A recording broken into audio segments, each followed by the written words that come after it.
So, sino ko nasasagot? Si Matt. Tingin niya. Ikaw ba? Ikaw mo naman? Direct may trauma pa ako. Oh, ito ba naman magkano nangyari? Okay na. Sabi kasi ni Tito Boy, kapag binuksan daw yung puso ko, sino daw yung makikita nilang pangalan.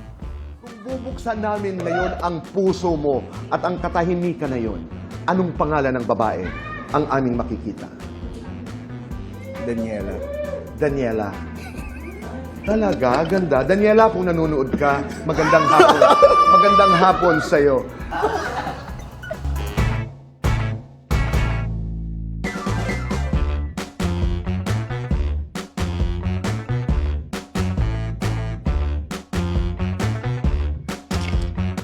Ako, natuwa ako. It's my first time kasi doing a based on real life story eh. Kaya na-excite ako. Tuwang-tuwa ako nung nalaman ko si Miss Daniela Stranner ang makakapareha ko.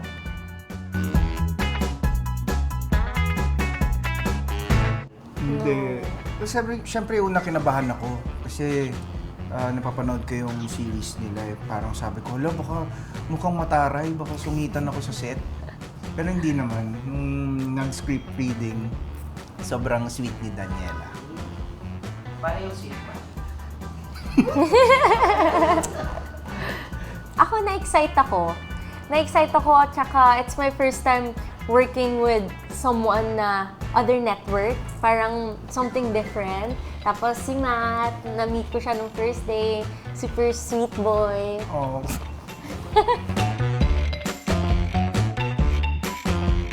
Tingin-tingin ako sa mirror. Makukitan kaya si Daniela sa akin sa mga scenes.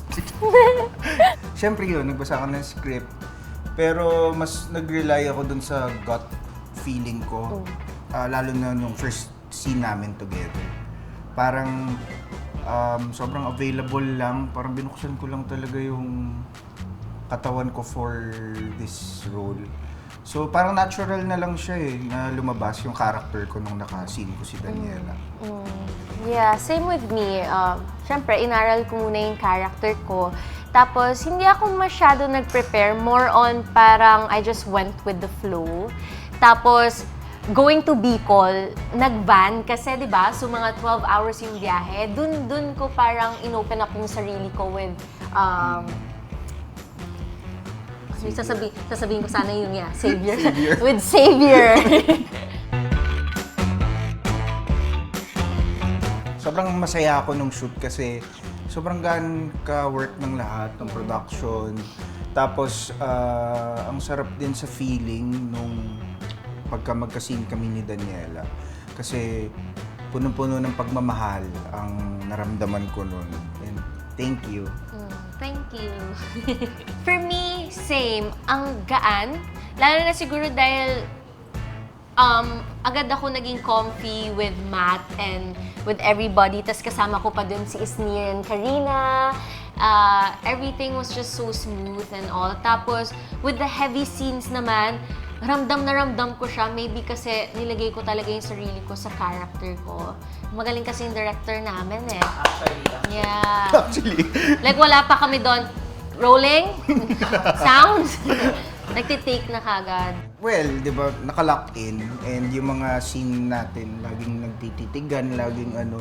So parang hindi na alis siya dun sa, yung image na Daniela hindi na alis sa akin. So, hindi ko alam. One time natulog ako, tapos paggising ko, ay, paniginipan ko siya. Natulog siya in character. Oo. Ganun niya, talagang dinedicate yung sarili niya sa character niya. bakit ka masaya Dan? Yeah. Actually, no. No pala. Hindi binuking ni Direk. May nag-booking. Habang nasa likod kami ng camera, uy, panaginipan ka. May ano, tas ina-assert si Matt, tas dun ko na nag-gets. Pero I don't think sinabi sa akin. Nagsabi naman sa car scene. Sinabi mo? Si Direk yun eh. Sabi niya, sino na paniginipan mo? Gumawa si Direk. I think so. Yeah. Tas- Basta may nag-booking. Yeah. Yeah. First prom ko, hindi ako inask ng crush ko. Pero, inask ako ng best friend ng brother ko, which naging boyfriend ko for 4 years. After that prom. Pero sad na sad ako noon kasi hindi ako inas ng crush ko. Pero ended up, happy naman. Ako, wala akong nasayaw nung prom. Kasi that time yung girlfriend ko nung time na yun, super strict ng parents.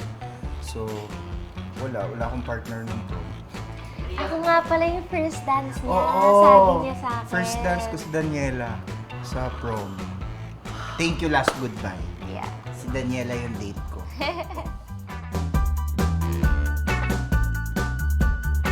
Matalino. Kayo ba Joke yung lang. celebrity ng high school? Ikaw, Matt? Hindi ako. Actually, madaldal ako nung high school ako and parang friends ko lahat.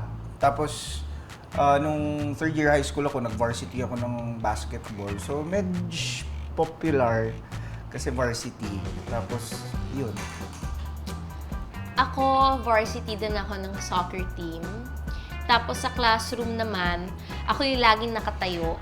Yung nangungopya ng mga answers, yung kapag walang homework.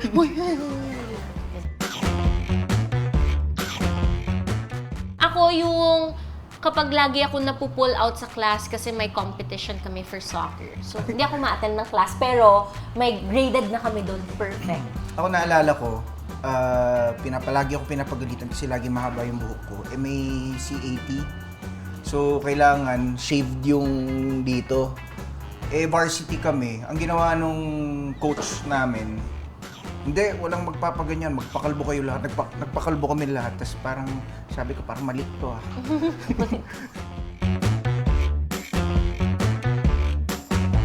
Iba yung feeling ng high school sweetheart. Parang, ang sarap magmahal ng bata ka. Yeah. Yung mga crush, yung pasilip-silip pag may yung mga pakilig-kilig. Yun yung